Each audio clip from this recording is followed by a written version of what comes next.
আসসালামু আলাইকুম, welcome to my channel easy cook. আজকে আমি তৈরি করে দেখাবো কিভাবে অল্প উপকরণের মাধ্যমে বিখ্যাত কাঁচাগোল্লার রেসিপিটি তৈরি করা যায়। আর এই কাঁচাগোল্লা পছন্দ করে না এমন মানুষ খুব কমই আছে। তো প্রথমে আমি নিয়ে নিব 1 লিটার লিকুইড দুধ। ভালো করে জাল করে নিব।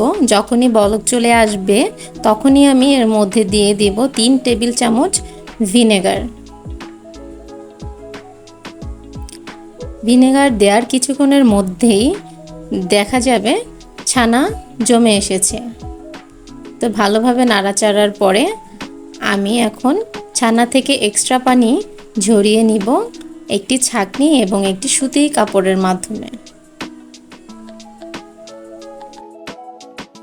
ছানাতে আমি এখন একটু ঠান্ডা পানি অ্যাড করে দিচ্ছি যাতে করে ছানার এক্সট্রা কোনো টক না থেকে থাকে। তো আমি ভালোভাবে একটু ধুয়ে নিচ্ছি ছানা। তো এখন আমি এক্সট্রা পানিগুলো হাত দিয়ে একটু চেপে চেপে নিচ্ছি।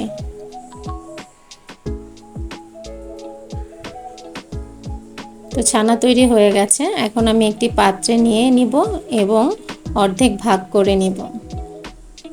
অর্ধেকটি আমি একটি পাত্রে নিয়ে নিব এবং বাকি অর্ধেক আমি হাতের তালুর মাধ্যমে খুব ভালোভাবে মিশিয়ে নিব যাতে করে কোনো ধরনের দলা পেকে না থাকে এবং ছানাটা যেন খুব মসৃণ হয়। তো তৈরি হয়ে গেছে। এখন আমি চলে যাব নেক্সট স্টেপে। একটি পাত্রে আমি সেই মধ্যে নেওয়া ছানা দিয়ে দিব এবং সাথে দিয়ে দিব 1/4 কাপ কনডেন্সড মিল্ক। তো কনডেন্সড মিল্ক দেওয়ার কারণে অনেকেরই চিনির দরকার পড়বে না, তবে আমি একটু মিষ্টি পছন্দ করি, সেক্ষেত্রে আমি এখানে চিনি অ্যাড করব। আমি এখানে আরও 1 টেবিল চামচ চিনি অ্যাড করেছি। তো এখন আমি মিশ্রণটি খুব ভালোভাবে মিশিয়ে নিব। যখনই প্যান থেকে মিশ্রণটি উঠে উঠে আসবে তখনই বুঝতে হবে রান্না হয়ে গেছে। তো আমি এখন মিশ্রণটি এবং আগের যে অর্ধেক ছানা ছিল সেগুলো ভালোভাবে আবারও মিশিয়ে নেব। খুব ভালোভাবে মেশানোর পর যখন মিশ্রণটি আঠালো হয়ে আসবে তখন আমি একটু হাতে ঘি মেখে নিব যাতে করে মিষ্টির বল বানাতে আমার সুবিধা হয়। তো এখন আমি মিষ্টি বানানোর জন্য একটু নিয়ে নিয়েছি এবং ঘুরিয়ে ঘুরিয়ে বল বানানোর ট্রাই করছি।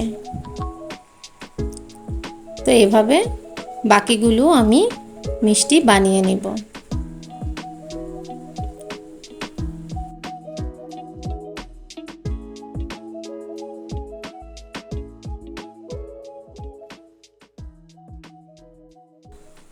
আর এখন আমি আরেকটি বাটিতে কিছু গুঁড়া দুধ নিয়েছি এবং মিষ্টিগুলো গুঁড়া দুধের মাঝে ভালোভাবে মিশিয়ে নিচ্ছি। তো বাকি মিষ্টিগুলো আমি সেম প্রসেসে নিয়ে নিব।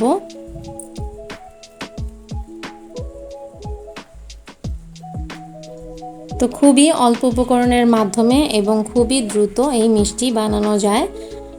তো তৈরি হয়ে গেল কাঁচাগোল্লা। আমার জানা মতে এত সহজ এবং এত অল্প সময়ে মিষ্টি আর কোনো কিছুতেই হতে পারে না। তো আজকের ভিডিওটি যদি আপনাদের ভালো লেগে থাকে তাহলে অবশ্যই একটি লাইক করবেন এবং আমার চ্যানেলটি সাবস্ক্রাইব করে আমাকে সাপোর্ট করবেন। তো সবাই ভালো থাকবেন, সুস্থ থাকবেন। আল্লাহ হাফেজ।